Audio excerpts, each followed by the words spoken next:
Siphrian Zengir is a type of person who enjoys her life. She has a handsome husband and 2 wonderful children. She is even a producer for a video game making company called Ages. Ages takes her all over the world going to conventions and parties. However, one stormy night in an October's Eve, she met up with a villainous creature outside of Zurich, Germany. There are many names for these creatures of the night, bloodsuckers, but all she saw were fangs. 3 days later, Siphrian woke with a start. She noticed her surroundings were unfamiliar. Taking a closer look, she realized what happened. The vampire who bit her spread the curse of death. As she looked further, she noticed a flame burst near. In an attempt to mute her screams, she bit her lip. However, her teeth were longer and sharper than usual, and that her lip was now bleeding. This tastes good. This is Siphrian. It was made by several people and released at some point.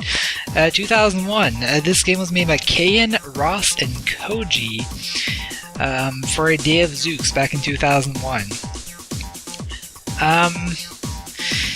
This is a really nice game.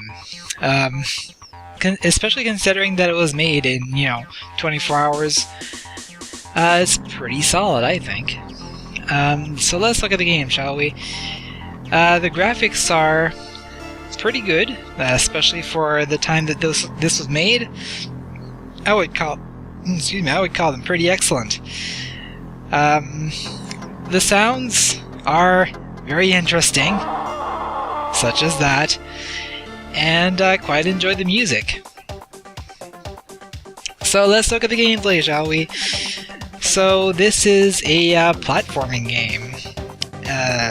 Platforming games tend to not work out so great in MegaZeux, and this one was actually pretty good at what it did.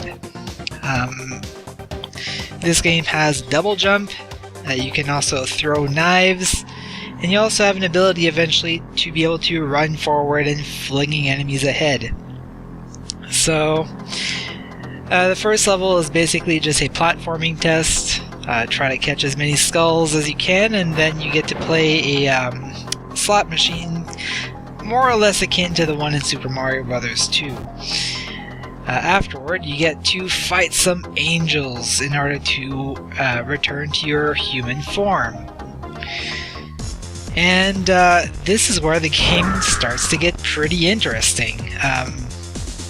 Because apparently there are many ways to kill an angel.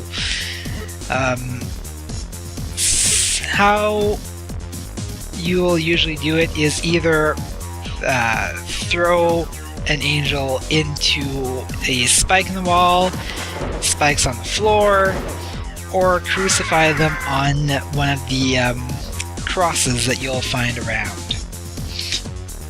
You can't directly hurt them with a dagger, but throwing a dagger at them while they are on a cross will cause them to be crucified and die horribly. For as simple as the graphics are in this game, it's actually kind of gruesome. I mean, there's no blood or anything, but just the thought of impaling, these angels on spikes and crosses and things is kind of an interesting thought, especially when made for a little dolls game like this. One thing that I kind of have trouble with is some of the platforming kind of gets a little weird, especially when you get to level 3. I don't know if there's a proper way to do it, but there are big pits of spikes, and basically you have to kind of bounce along them in order to get to the other side. Maybe if you use your dash properly, there's a way to do it right, but I don't know. I wasn't able to get it to work correctly. Oh well. Wouldn't be the first time that I fail at video games. Anyway, for what this game is, it's really interesting. I enjoyed playing it, and I would suggest that you all give it a try, because yeah, it's a pretty nifty game.